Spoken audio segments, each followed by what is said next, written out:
Good evening and welcome to ET Times. I am Jenny Lewis. On December 3rd, radio talk show host John Fredericks was on Bannon's Battle Room to share some breaking news. He said that Team Trump has obtained conclusive evidence that Dominion voting machines in Ware County, Georgia, transferred Trump votes to Democratic presidential candidate Joe Biden. A witness named Garland Favorito said he obtained a Dominion voting machine in Georgia that showed that ballots were indeed flipped from President Trump to Joe Biden. What happened today was a bombshell, and once that information becomes public, it will be impossible for the fake news media to continue to cover up this election fraud, Fredericks said.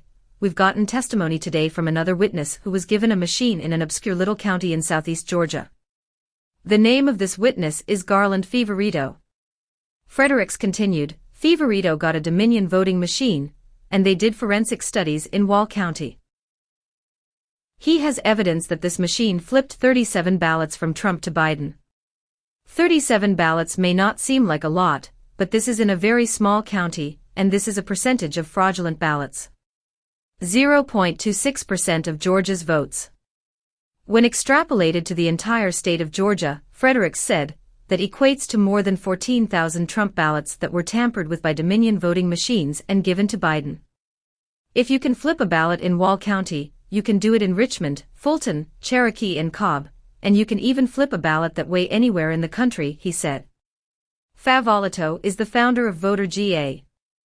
On February 29, he spoke at the Madison Forum about the costs and vulnerabilities of Georgia's new voting machines, pointing out that they suffer from problems such as hacking vulnerabilities, limited ballot secrecy, and uncertain auditing capabilities, which are of concern to many Joe voters. The Dominion voting system has been accused of being involved in fraudulent practices in the 2020 U.S. election.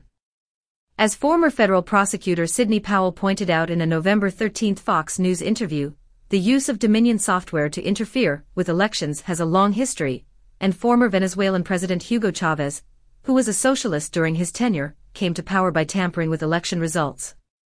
She said, Dominion was created to change the results of Hugo Chavez's vote in Venezuela, and then used internationally to manipulate the elections in the buying countries, including the United States. We have amazing statistics, we have amazing testimony, including a witness who attended the briefing in person. I can't wait now to present all the evidence that has been gathered about the fraud of the Dominion system. It's a really nasty mess that goes farther, wider and deeper than we thought, but we're not going to let them go.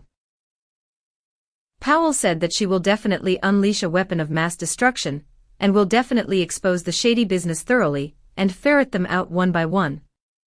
The Michigan Republican Party said Friday, December 4th. It is concerned about a memo sent out Friday by Greenbridge 40 itself.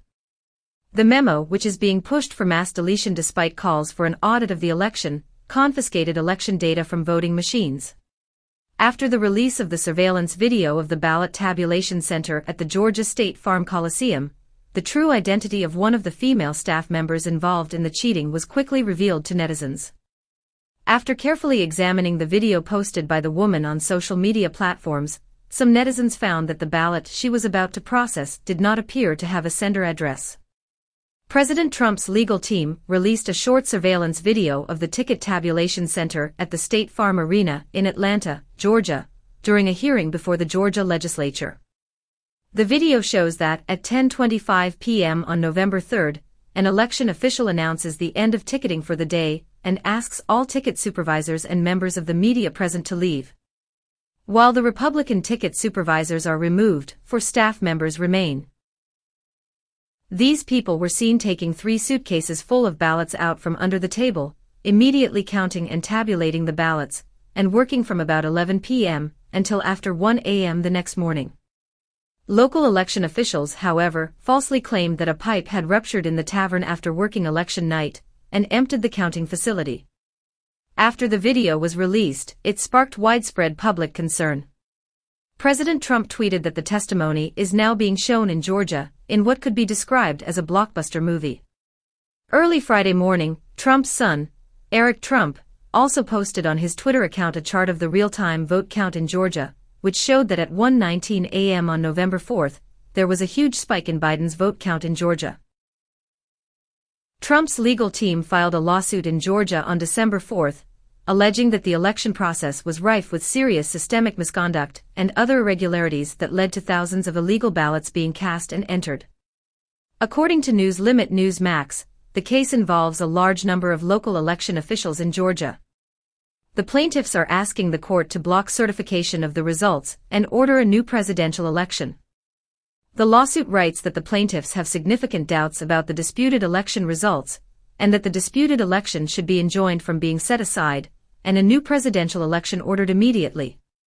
Citing the newly released surveillance video, 20 lawmakers, including the new senators, urged Attorney General Barr to issue a restraining order or temporary injunction to prevent groups suspected of registering illegal or invalid voters from participating in the upcoming Georgia Senate runoff election.